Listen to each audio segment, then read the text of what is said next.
దేవునికి మహిమ కలుగునుగాక. ప్రభు పేరట మీ అందరికి వందనాలు, శుభాలు, మరణాత. ప్రభునందు ప్రియా దేవుని బిడలారా, ప్రభు పేరట మీ అందరికి వందనాలు, శుభాలు, మరి మరణాత తెలియపరుస్తున్నాను. ప్రియులారా, ఈ సమయంలో దేవుని వాక్యము కొరకు ప్రార్థన చేసుకుందాం. అందరూ బాగున్నారు కదా? మీ అందరూ సంతోషము సమాధానముతో ఉన్నారని తలంచుచు మన ప్రభువును రక్షకుడైన యేసుక్రీస్తు పరిశుద్ధమైన నామంలో మీ అందరికి శుభాలు తెలియపరుస్తున్నాను. పిల్లల ప్రార్థన చేసుకున్నాం.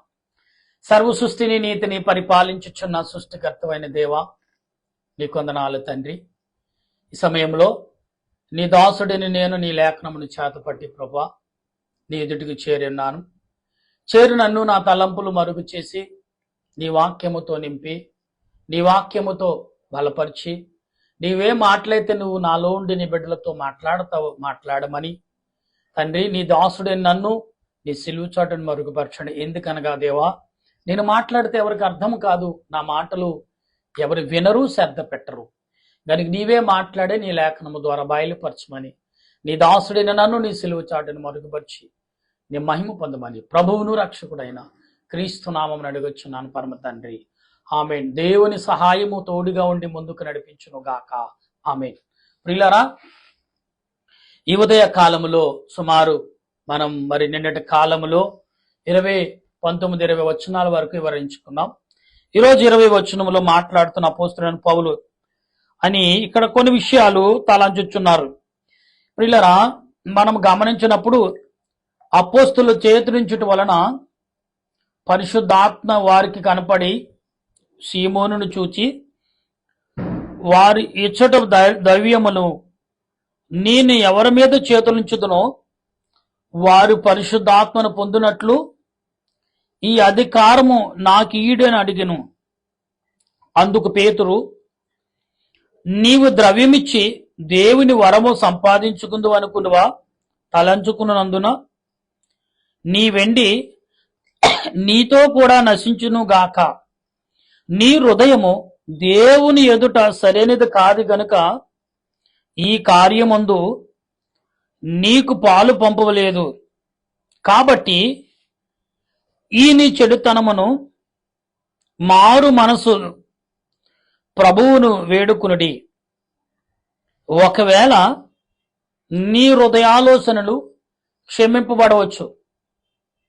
నీవు ఘోర దుష్టత్వమును దుర్నీతి బంధకములను నాకు కనబడుచున్నదని.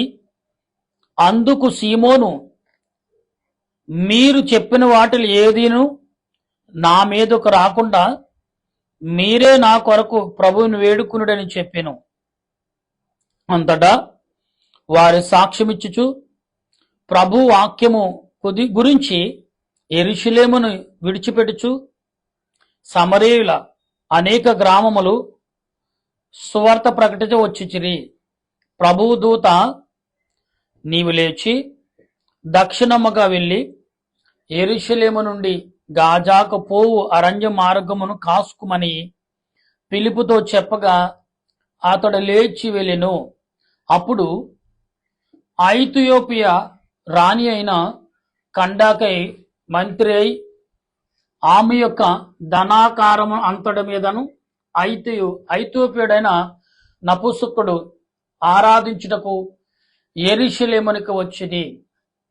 అతడు తిరిగి వెళ్ళుచు తన రథము మీద కూర్చుండి ప్రవక్త అయిన యెషయా గ్రంథము చదువుచుండెను. అప్పుడు ఆత్మ ఫిలిప్పుతో, నీవు ఆ రథము దగ్గరికి పోయి దానిని కలుసుకునమని చెప్పెను. ఫిలిప్పు దగ్గరికి పరిగెత్తుకుపోయి అతను ప్రవక్త అయిన యెషయా గ్రంథము విని, ప్రవక్త అయిన యెషయా గ్రంథము చదువుతున్నావని, నువ్వు చదువుతున్నది నువ్వు గ్రహించుచున్నావా అని అతను అడగగా అతడు, ఎవరైనా నాకు త్రోవ చూపుకొని ఉంటే ఎలాగ గ్రహించుదనని చెప్పి రథం ఎక్కి తనతోను కూర్చుండమని. అంటే ప్రియులారా, నువ్వు గ్రహించుచున్నావంటే ఎవరైనా నాకు తెలియపరిస్తే దాన్ని గ్రహించగలను, కానీ చదువుతున్నాను, గ్రహింపుకు అర్థము నాకు అంతు చిక్కటలేదు అనే విషయాన్ని ఈ నపుక్షకుడు చెప్పుచున్న మాట. ప్రియులరా, దైవజనుడు భక్తుడు వెళ్ళి అడుగుతున్నాడు, ఎందుకు చదువుతున్నావు? దేవుడు ప్రేరేపంగా యువగా వెళ్ళి అడుగుతున్నాడు. ఈరోజు చాలా మంది ఈ వచనాలన్నీ కూడా 20 నుండి 30 వచనాలు మనం అన్ని చదువుతున్నాం. అయితే ఈ వచనాల్లో అపోస్తుడైన పౌలు తన శిష్యులతో మాట్లాడినప్పుడు ఏ రకంగా మాట్లాడగలుగున్నారు, ఏ రకంగా వారు ఉపదేశించారు, ఏ రకంగా వాక్యానికి లోబడ్డారు అనే విషయం మనం గమనిస్తూ ఉంటే ప్రియులారా, వాక్యము ఏం చెప్తుందంటే, ఈరోజు నీవు నీ తలంపును బట్టి, నీ ఉద్దేశాన్ని బట్టి, నీ ఆలోచన బట్టి సమానము తత్వం కలిగి సమానము కలిగి జీవించుమని లేఖనము చెప్తుంది. అయితే ఈరోజు మనం ఏదైతే అనుకుంటున్నామో అది మాత్రం జరగట్లేదు ఈ లోకంలో. ఎందుకు అని మనం గమనిస్తే, పరిశుద్ధాత్మ దేవుడు నీ పట్ల నా పట్ల చూపుచున్న అశ్రద్ధ అనుకోవాలా, జాగ్రత్త అనుకోవాలో తెలియదు, కానీ ఈరోజు చాలా మంది ప్రభువుని ఎరగక ఏదో ప్రభు సన్నిధిలో ప్రార్థన చేస్తున్నామని అనుకుని జీవించేవారు తప్ప, ఇవాళ అందరూ కూడా కార్యాల నిమిత్తమే ప్రార్థన తప్ప పరలోక సంబంధంగా జీవిందామని ఎవరు అనుకోవట్లేదు. కానీ అపోస్తుడైన పౌలు 1వ వచనము కంటే 8వ వచనం వరకు, ఇప్పుడు 9వ వచనం కూడా 8వ వచనం మొత్తం కంప్లీట్ చేయబోతున్నాం. కాబట్టి ఈరోజు ఎందుకు ఈ నపక్షకుడు అనే వ్యక్తిని, నపక్షకుడు అంటే మీకు తెలుసు కదా ఎవరు అని గమనించండి ఒకసారి. దేవుడు ఎందుకు నీతోటి నాతోటి మాట్లాడుతున్నాడు, ఎందుకు ఈ మాటలని వివరిస్తున్నాడంటే మనం దీన్ని బట్టి ఎన్నో విషయాలు తెలుసుకోవాలి. మంచివారు వినకపోతే దేవుడు ఎవరిని వాడుకుంటే వారు మన దగ్గరకు వచ్చి నమస్కారం దండం పెట్టవలసిన వారు మనం వెళ్ళి వారికి దండం పెడతాం. అంటే మనం ఏ స్థితికి జారిపోతున్నాం ఒకసారి. దేవుడు చేర్చట్లే స్థితిని నీకు దిగజార్చట్లే, నీ అంతా నువ్వు దిగజార్చిపోతున్నావు. దేవుడు ఎప్పుడు నిన్ను పైనుంచాలని చూస్తున్నా, కానీ నువ్వు కిందకు జారిపోతున్నావు. పంది తన బురదకు తొలినట్టుగా బంగారు సింహాన్ని పెట్టినా, పందిని బంగారు సింహాసనం కూర్చోపెట్టినా, దాని ముక్కికి బంగారు కడివి పెట్టినా దానికి తెలియదు, బురదే దాని లోకం. అలాగే మనము కూడా పాపమే మన లోకం, పాప జీవితమే మన లోకం అని బ్రతుకుతున్నామా? అయితే ఈరోజు ప్రభు చెప్తున్న మాటని మనం అర్థం చేసుకోవాలి ఒకసారి. ప్రభు ఏం మాట్లాడుతున్నారు, ప్రభు ఏమని మాట్లాడబోతున్నారు ప్రభు అనే విషయం మనం గమనించున్నాడు. దేవుడు నీ పట్ల నా పట్ల చూపుచున్న ఈ క్రియ ఏదైతే ఉందో అది ఆత్మ సంబంధమైన క్రియగా ఉంటుందనేది మనం ఎరిగి ఉండాలి. ప్రియులారా, చాలా రకాలుగా చాలా విషయాలు మనం తెలుసుకోవాలి. అపోస్తుడైన పౌలు ఎందుకు చెప్తున్నాడు అనే సంఘానికి, ఈ ప్రజలకు ఎందుకు మాట్లాడుతున్నాడు ఈ మాటలంటే మనం వినట్లేదు అని అర్థం. వినేవారిగా లేము, వినలేని వారిగా ఉన్నాం, దాన్ని గ్రహించలేకపోతున్నాం. గనుక మనం గ్రహించలేక ఎలాగున్నామంటే గ్రహింపులేని మనుషుల వలె జీవిస్తున్నాం, గ్రహింపులేని మనుషుల వలె మనం బ్రతుకుతున్నాం. గనుక అయితే ఇక్కడ మాట్లాడుతున్న ఈ మాటలు, పిలుపుని వేడుకునుడి,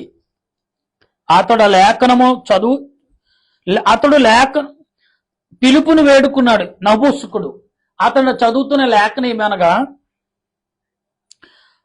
అంటే గొర్రె వతక తేబడను, అంటే గొర్రె బొచ్చు, అంటే గొర్రె వతక తేబడును, గొర్రె బొచ్చి కత్తిరించి వారి ఎదుట గొర్రె పిల్ల ఎలాగ మౌనంగా ఉండునో అలాగునే ఆయన నోరు తెరవకుండా ఉండును. ఆయన దీనత్వం బట్టి ఆయనకి న్యాయ విమర్శన దొరకక ఆయన సంతానమును ఎవరింతరు? అంటే ఆయన ప్రయాణము ఆయన యొక్క గురించి ఎవరు వివరించగలరు? ఆయన న్యాయం అనేది ఎక్కడైనా ఉందా అని ఆయన వెతుకుతున్నప్పుడు అది న్యాయం అనేది చెవులు మూసుకున్నట్టుగా, నోరు తెరవలేనట్టుగా పరిస్థితి కలిగి ఉంది అని ప్రభు గ్రహించారు. కానీ ఇక్కడ నపుంసకుడు చదువుతున్నప్పుడు ఇతను మాట్లాడుతున్న మాటలను చదివితే, భూమి మీద తీసివేయబడింది. అప్పుడు నపుంసకుడు ప్రవక్తను ఎవరిని గూర్చి ఇలాగూ చెప్పుచున్నాడు? తన్ను గూర్చియా, నన్ను గూర్చియా, వేరొక గూర్చియా? ఇక నపుస్కుడు అంటాడు, నన్ను గూర్చియా? దేవుని వాక్యం నా గురించి చెప్తుందా, ఎవరి గురించి అని చెప్తుందా? ఈ విషయం మనం చాలా ఆలోచన కలిగి ఉండాలి. ఎవరి గురించి చెప్తుంది అని నపుస్కుడు అడుగుతుంటే, నా గురించి చెప్తుందా? దేవుని వాక్యం నా గురించి మాట్లాడుతుందా వాక్యం, లేదా వేరెవరి గురించి మాట్లాడుతుందని వివరణ తెలుసుకున్నాడు. ఈరోజు చాలా మంది ఆ వివరణ మనకు అక్కర్లేదు. ఎందుకంటే మనం అటువంటి విషయాల్లో పెద్ద సమాధానం చూపించేవారుగా లేవు. ఈరోజు గమనించండి. అయితే పిలుపుని అడిగెను.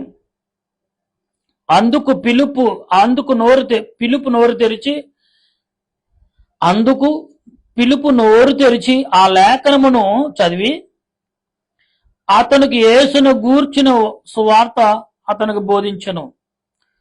వారు త్రోవలో వెళ్ళుచుండగా నీళ్లునొక చోటుకు వచ్చి నపుసకుడు, ఇదిగో నీళ్లు, నాకు బాప్తీసమిచ్చుటకు ఆటంకమేమని అని అడిగి రథము నిలుపుమని ఆజ్ఞాపించును.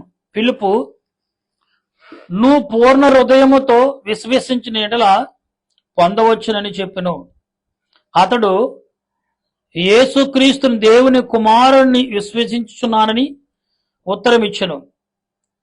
పిలుపు, నపుసకుడు ఇద్దరును నీళ్లలో దిగిరి. అంతట పిలుపు అతనికి బాప్తిసమిచ్చెను. వారు నీళ్లలో బయటికి వచ్చినప్పుడు ప్రభు ఆత్మ పిలుపును కొనుపోవును. నపుసకుడు సంతోషించుచు తన త్రోవను వెళ్ళెను. అతను పిలుపును మరి అన్నడును చూడలేదు. అయితే పిలుపు అజేతులో కనపడెను. అక్కడ నుండి కైసరికి వచ్చే వరకు అతడు పట్టణములన్నీ సంచరించుచు స్వార్థ ప్రకటించుచు వచ్చని. ఇక్కడ నపుసకుడు ఎప్పుడైతే బాప్తిసం తీసుకుని అక్కడి నుంచి దేవుడు పేతురును మరుగు చేశాడు. అపోస్తుడును ఇక్కడ సౌలును అంటే ఇక్కడి వ్యక్తిని మరుగు చేసినప్పుడు మరొక చోట కనపరిచాడు దేవుడు. అంటే అందుకే పరిశుద్ధాత్మ చేత నింపబడిన మనము ఎంతగా ఏ రకంగా ఉండాలో అనే విషయం మాత్రం మర్చిపోదు ప్రియులారా. ఎందుకంటే దేవుడు తన క్రియలను బట్టి, తన ఆలోచన బట్టి, తన తలంపును బట్టి దేవుడు ఏదైతే మనకు చూపుతున్నాడో దాన్ని బట్టి నడవాలి, జీవించాలి. ప్రియులారా, మనం ఒకసారి ఆలోచన కలిగి ఉన్నప్పుడు దేవదేవుడు ఏ రకమైన జీవితాన్ని మనకిస్తున్నాడో అటువంటి జీవితాన్ని మనం కలిగిన వారిగా ఉండవలసిన వారమైనాం. అందుకే ఇక్కడ పేతురు లేకపోతే ఇక్కడ సౌలు ఈ విషయాల్లో మనం గమనించినప్పుడు పేతురు మాట్లాడుతున్న మాటలు కానీ, సమూయేలు మాట్లాడుతున్న మాటలు కానీ, అపోస్తలుడైన సౌలు మాట్లాడుతున్న మాటలు కానీ మనం గమనించాలి. తన స్థితిగతులు అంతా కూడా సౌలు, అపోస్తలుడైన పౌలు, ఈ రకంగా పేతురు, తర్వాత ఆంద్రియా వీళ్ళందరూ కూడా మాట్లాడిన మాటలు ఏంటంటే ప్రభువుని యొక్క వాక్యము నిమిత్తమే. అయితే ఇక్కడ మాట్లాడుతున్న ఈ మాటలను మనం గమనించినప్పుడు ప్రియులారా, దేవుడు ఏ రకంగా మాట్లాడుతున్నాడు అంటే, అప్పుడు చూడండి ఇక్కడ 29 పిలుపుతో, నీవు ఆ రథముకి పోయి దానిని కలుసుకుని, అంటే పిలుపు ఇక్కడ నపుసకుడుకు వివరణ ఇచ్చాడు. నపుసకుడు దేవుడు ఆత్మతో నింపాడు. నపుసకుని అడుగుతున్నాడు పిలుపు, నీవు నమ్ము, విశ్వాసంగా నమ్మితేనే తప్ప నేను బాప్తీసం ఇస్తాను, లేకపోతే ఇవ్వనన్నాడు. అందుకే ఇవాళ బాప్తీసం నా సంఘం నేను ఎంతమందికి బాప్తీసం ఇచ్చాను, అంతమందికి బాప్తీసాన్ని చెప్పుకుంటాం కాదు. అవతల వారు ఇష్టపడి శ్రమను కూడా జయించుటకు నడుము కట్టిన వారికి మాత్రమే ప్రభు బాప్తీసం ఇవ్వమన్నాడు ప్రియులారా. అయితే మనం అటువంటి విషయాల్లో చాలా జాగ్రత్తగా లేని వారిగా ఉంటున్నాం. ఎందుకంటే ప్రతి విషయంలో ఆత్మ సంబంధమైన క్రియలు మనం కలిగి ఉండక ఇష్టమైన జీవితంలో, ఇష్టమైన బ్రతుకులో బ్రతికిస్తున్నాం. ఇది మానుకోమని దేవుడు చెప్తున్నాడు. ఇటువంటి విషయాలు నీకు తగదు అని చెప్తున్నాడు దేవుడు. ఇటువంటి విషయాలు నీకు నడదు అని చెప్తున్నాడు దేవుడు. ఇటువంటి విషయాల్లో ఆలోచన లేదు అని చెప్తున్నాడు దేవుడు ప్రియులారా. కనుక మనం ఆలోచించినప్పుడు ఆత్మ సంబంధమైన క్రియలు ఏదైతే కలిగి ఉన్నామో అట్టి విషయాల్లో దేవుని పట్ల ప్రేమ నమ్మకమును కలిగిన వారిగా ఉండాలి. ప్రియులారా, దేవుడు తన క్రియలను బట్టి, తన ఆలోచన బట్టి, తన తలంపును బట్టి ఏదైతే నమ్ముకున్నాడో, ఏదైతే మరి ఆలోచించాడో దేవుడు, ఆ విషయాలన్నీ కూడా మనం ఆలోచనలో తెచ్చుకోవాలి. కనుక ఈ సాయంకాల సమయంలో దేవుడు నీ పట్ల, నా పట్ల ఏదైతే చూపుతున్నాడో అవన్నీ కూడా ఆత్మ సంబంధముగా కనబడుతూనే ఉన్నాయి. కనుక ఈరోజు మీరు కానీ, నేను కానీ, మనం ఎవరు మాట్లాడినా కానీ ఆత్మ సంబంధంగా మాట్లాడగలిగి ఉండాలి. ఆత్మ సంబంధమైన ఉద్దేశం కలిగి మాట్లాడగలిగి ఉండాలి. ఆత్మ క్రియలు కలిగి మనం ప్రార్థించే వారిగా ఉండాలి ప్రియులారా. ఎందుకంటే దేవుడు తన క్రియలను బట్టి, తన ఆలోచన బట్టి, తన తలంపును బట్టి మనం అనేకమైన రీతిలుగా ఆలోచనలతో ముందుకు సాగాలి. ఎందుకంటే ఆత్మ సంబంధమైన విషయాలు ఎప్పుడు కూడా మనం ఎలాగ కలిగి ఉండాలని లేఖనాలు చెప్తున్నాయి. అపోస్తులైన పౌలు అపోస్తుల కార్యములు చాలా క్లియర్గా ఎవరిని ఏ రీతిగా ఖండిస్తాడని, నీకు నచ్చితే అంతే తప్ప పలాని ఆయన దగ్గరికి వెళ్ళాను, బాప్తీసం తీసుకున్నాను, పలాని ఆయన దగ్గరికి వెళ్ళాను, మరి ఇలాగ ప్రార్థించాను అని అనుకోకు. నీకు నచ్చి నువ్వురా, నువ్వు ఆలోచించుకో, నువ్వు తలంచుకో, దేవుడు ప్రేరేపణిస్తే రా. ప్రభు నాతో మాట్లాడాడండి, ఎస్ మంచిదే, మాట్లాడు. ప్రభుతో ప్రార్థన చేయాలని మరి చెయ్యి. ప్రభు నిన్ను వాడుకుంటాడు. ఎన్ని రకాలుగా వాడుకుంటాడంటే అన్ని రకాలుగా వాడుకుంటాడు ప్రభు. అన్ని రకాలుగా నీవు కూడా ప్రవర్తించాలి, అన్ని రకాలుగా నువ్వు జీవించాలి, అన్ని రకాలుగా నువ్వు ఆలోచన కలిగి ఉండాలి. అప్పుడే ప్రభు నీ పట్ల, నా పట్ల విశ్వాసము, నమ్మకమును చూపించేవాడిగా ఉంటాడనే విషయమని మర్చిపోవద్దు. ఈనాడు చాలా మంది అటువంటి విషయాలు లేక ఏదో ప్రార్థన చేస్తున్నాం కదా, ఏదో విషయములు వెళ్తున్నాం కదా, ఏదో నడుస్తున్నాం కదా అనుకుంటున్నాం. ఇక్కడ మీరు గమనించారు లేదు ప్రియులరా, వాక్యం చెప్తున్న మాటలు ఒకసారి చదవండి. 21 వచనం, నీ హృదయము దేవుని సరైనది కాదు గనుక ప్రియులరా, నీ హృదయము సరిగ్గా లేదు కాబట్టి ఈ కార్యములు నువ్వు పాలు పంచుకోలేవు అంటున్నాడు పిలుపుతో. అంటే భక్తుడితో చెప్తున్నాడు పిలుపు. అంటే మనం ఏ కార్యం ఎప్పుడు ఒక సంప్రదాయము, ఒక క్రమము, ఒక దానికి ఒక టైము, ఒక సమయము కేటాయించినప్పుడు ఈ కార్యక్రమంలో అరే నేను గ్రామస్తుని, నేను పట్టణస్తుని, నేను మీ ఊరు వాడినే, మీ ఇంట్లో వాడినే కదా, నేను ఎందుకు పనిచేయను ఈ గ్రామానికి? దేవుడికి అందరూ పనిచేయరు. నీ ఇంట్లో వాడు ఒకడు ఉన్నాడు, నా తమ్ముడే కదా, నువ్వు గౌరవ వెళ్ళిపోయి అందులో చేపెట్టేట పనిచేయవు. దేవుడు పిలుస్తాడు. నీవు నీ ఇంటి వారంటే ఖచ్చితంగా ఆ కార్యక్రమంలో నీ తమ్ముడు కానీ నీవు వారే అందరూ ఉండొచ్చు. నీవు మాత్రమే అన్నాడు అబ్రాహం. అన్నాడు అబ్రాహం ఒక్కడే కాదు, అబ్రాహం కుటుంబం పెద్ద కుటుంబం. అబ్రాహం కుటుంబం నుండి బయటికి రమ్మన్నాడు. అబ్రాహం జీవిత ప్రయాణం ఏంటి? ఒక బొమ్మలో విగ్రహాలు చేసుకుని అమ్ముకుని బ్రతుకు దినము. అటువంటి జీవితాన్ని బయటకు తీసుకున్నాడు దేవుడు, పిలుచుకున్నాడు. నేను చూపించే స్థలంకి వెళ్ళిపోమాడు. కట్టు బట్టలతో భార్యను తీసుకుని కుటుంబాన్ని విడిచేశాడు, బంధువులను, గ్రామాన్ని విడిచాడు, ఊరేంటో తెలుసుకోలేకపోయాడు. అటువంటి అబ్రహామునే దేవుడు పిలిచినప్పుడు ఈనాడు నువ్వు నేనంతా గమనించడు. దేవుడు పిలిస్తే మన ఇంటి వారిని ఒకరిని పిలిస్తే మంచిదే. నీవు నీ ఇంటి వారంటే పర్లేదు, మనము మన ఇంటి వారు తరతరాలు దేవుని పనికి ఉపయోగపడతాం, మంచి గౌరవం. నువ్వు నీ ఇంటి వారు దేవుడు నీకే కదా, నీ ఇంటి వారు కూడా గౌరవిస్తాడు. నా తమ్ముడు ఇలాంటి వాడు కదా. ఈ లోకంలో మనం చూస్తున్నాం, అన్నగారు అధికారి అయితే తన అన్నగారు యొక్క బంధుమిత్రులందరూ మావాడని నీట్గా పనులు చేయించుకునే వారు కూడా ఉంటారు. అంటే ఈ లోకంలో జరుగుతున్న క్రియలను బట్టి మాట్లాడుతున్నా, నా సొంత విషయాలు కాదండి ఇక్కడ. అంటే ఇక్కడ ఏమంటే తగిన దాన్ని బట్టి నువ్వు ప్రవర్తించు, తగిన దాని కొరకు నువ్వు ప్రవర్తించడం ప్రయత్నం చేస్తే నీ తర్వాత నీకు ఆశీర్వాదం బదులు ఏమవుతుంది? శాపం వస్తుంది. శాపానికి చేయి. దేవుడు పిలిచినప్పుడు దానికి నిశ్చయమైతే నువ్వు వెళ్ళు, లేకపోతే ఎలా జీవితం అలా నడుపు. దేవుడు నేనేమి చెప్పించట్లేదు. పాపం మనకు దూరంగా ఉండు. ఎలా మనమే కాదు, క్రైస్తవులే కాదు, పాపం అందరూ దూరం ఉండాలి పాపానికి. అన్యుడైనా, క్రైస్తవుడైనా, బుద్ధుడైనా, సిక్కుడైనా, మరి ఇంకా మరొకరు ఎవరైనా ఎక్కడ మనిషి అనేవాడు పాపానికి దూరంగా ఉండాలి. మతంగా అది ఇక్కడ కావాల్సింది.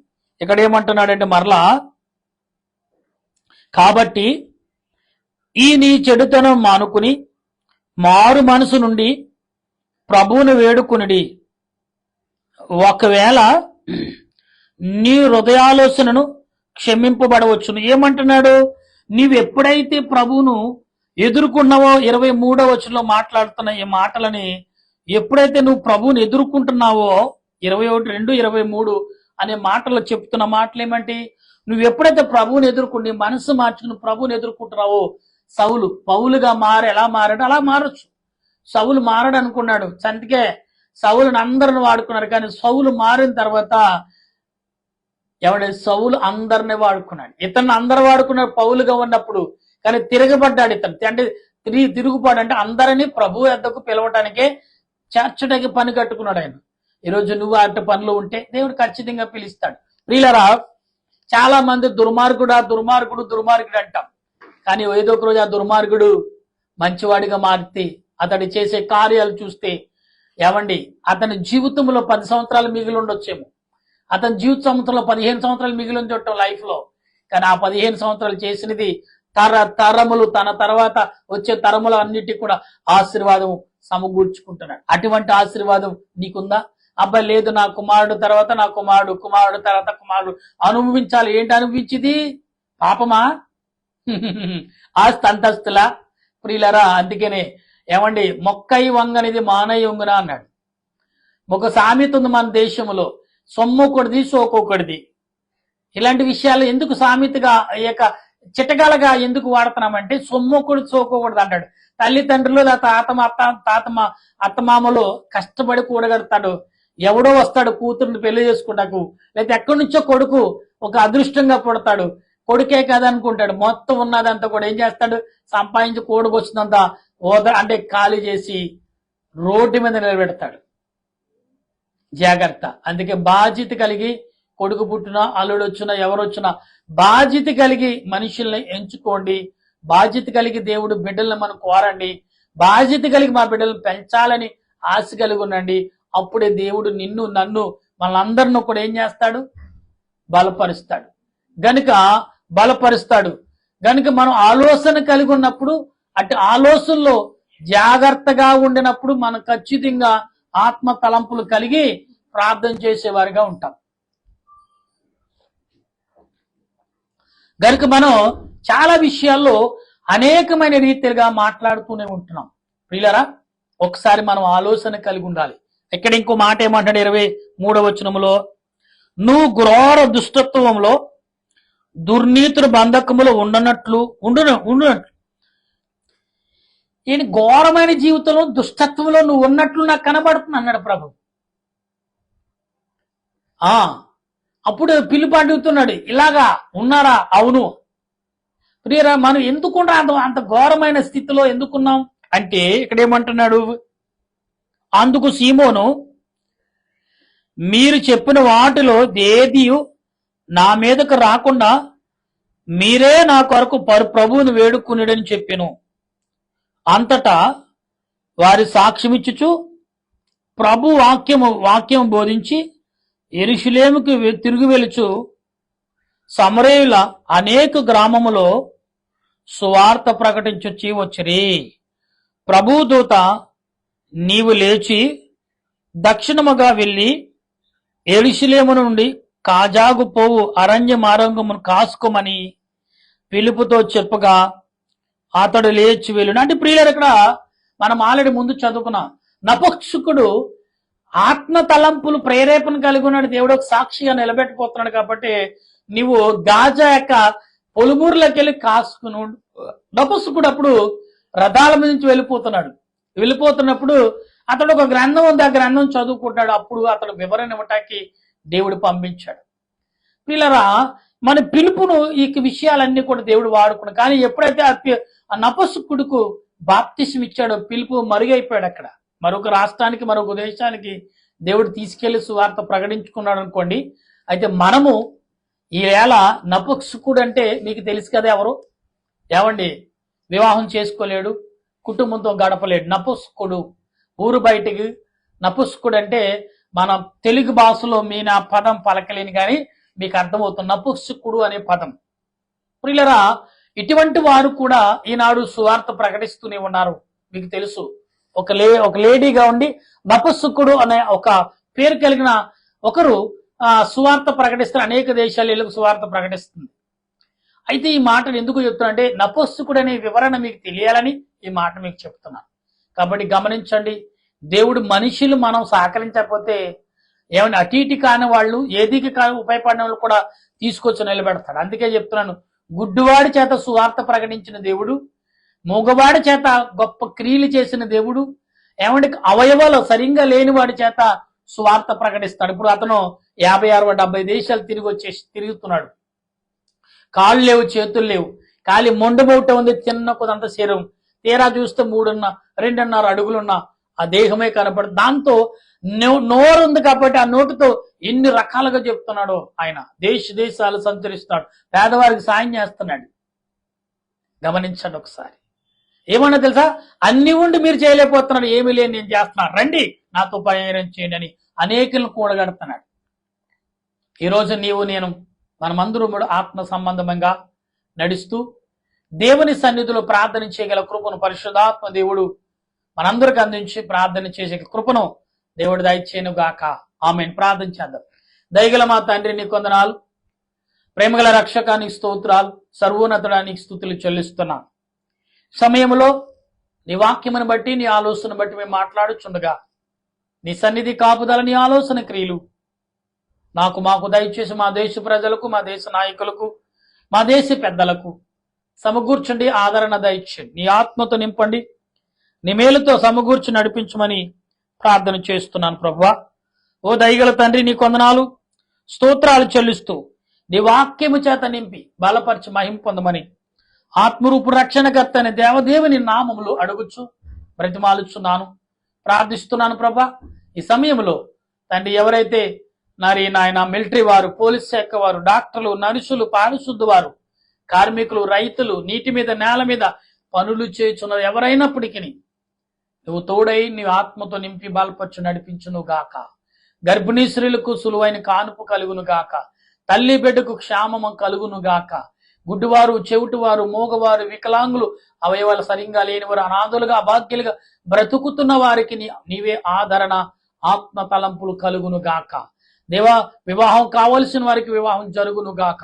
వివాహం కారకు ఎదురు చూస్తున్న వారికి సంబంధాలు త్వరగా వారి కలుగును, అందించబడును గాక. దేవా, వివాహం కలిగిన వారు వారి బిడ్డల కొరకు ఎదురు చూస్తున్న వారి బిడ్డలకు కలుగును గాక. ఆర్థికంగా చితుకుపోతున్న వారు ఆర్థికంగా బలపడుదురు గాక. శాంతి సమాధానం లేని వారికి వారి కుటుంబాలు, వారి కుటుంబ యావత్తుకును శాంతి కలుగును గాక. దేశాల పట్ల, ప్రజల పట్ల, సంఘాల పట్ల, నాయకుల పట్ల ప్రశాంతమైన వాతావరణం, న్యాయము, అలాగే శాంతి సమాధానము కలగజేసి నడిపించి బలపరచమని ఆత్మరూపుడు రక్షణకర్త అయిన దేవదేవుని పరిశుద్ధమైన నామములు అడిగి ప్రార్థన చేయొచ్చు స్తుతిస్తున్నాను మా పరమ తండ్రి. ఆమేన్.